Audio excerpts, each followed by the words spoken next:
আসসালামু আলাইকুম, welcome back to my channel.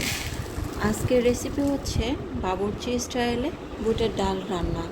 রেসিপিটি শেষ পর্যন্ত দেখবেন। আমি এখানে বুটের ডাল নিয়ে ভালো মতো ধুয়ে নিয়েছি।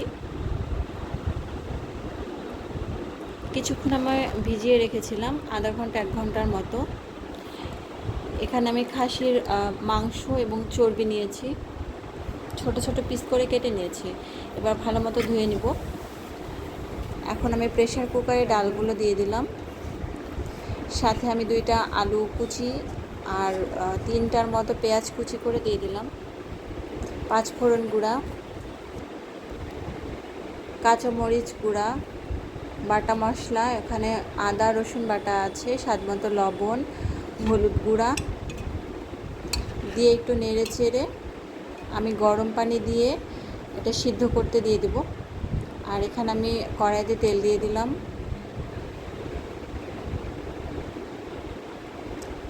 এখন আস্ত গরম মশলা দিয়ে দেব, 2টা দারুচিনি আর 2টা সাদা এলাচ। এরপর আমি একটা পেঁয়াজ কুচি দিয়ে দিলাম।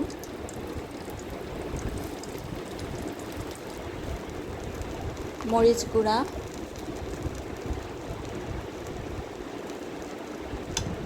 স্বাদ মতো লবণ, 5 ফোড়ন গুঁড়া,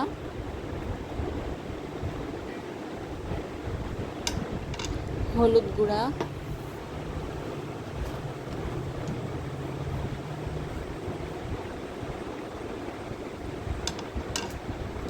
আমি এখানে একটু কাঁচামরিচ শুকনা যে গুঁড়াটা করেছিলাম আমার চ্যানেলে দেখবেন, সেটা আমি দিয়ে দিলাম।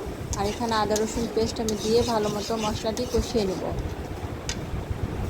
কষানো হয়ে গিয়েছে, এখন আমি চর্বি সহ মাংসগুলো দিয়ে দিলাম।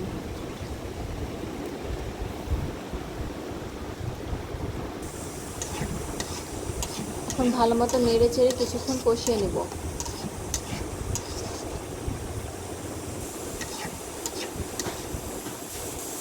কষানো শেষ, আমি এখন গরম পানি দিয়ে দেব।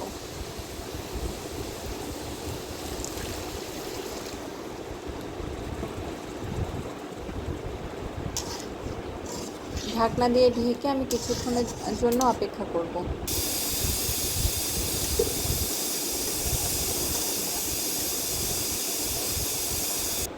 বুটের ডালটা সিদ্ধ হয়ে এসেছে, আমি এটার মধ্যে এখন এই মাংসগুলো দিয়ে দিলাম। দেওয়ার পর আমি 5টার মতো সিটি দিয়ে নিয়েছি। এবার সেদ্ধ হওয়ার পরে আমি কড়াইতে তেল, পেঁয়াজ কুচি দিয়ে একটু নেড়েচেড়ে ভেজে নিয়ে আমি ডালটা দিয়ে দিলাম ফোড়নে।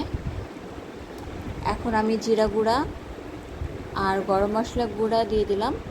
এই তো রেডি বুটের ডাল রেসিপি। বাসায় ট্রাই করে দেখবেন।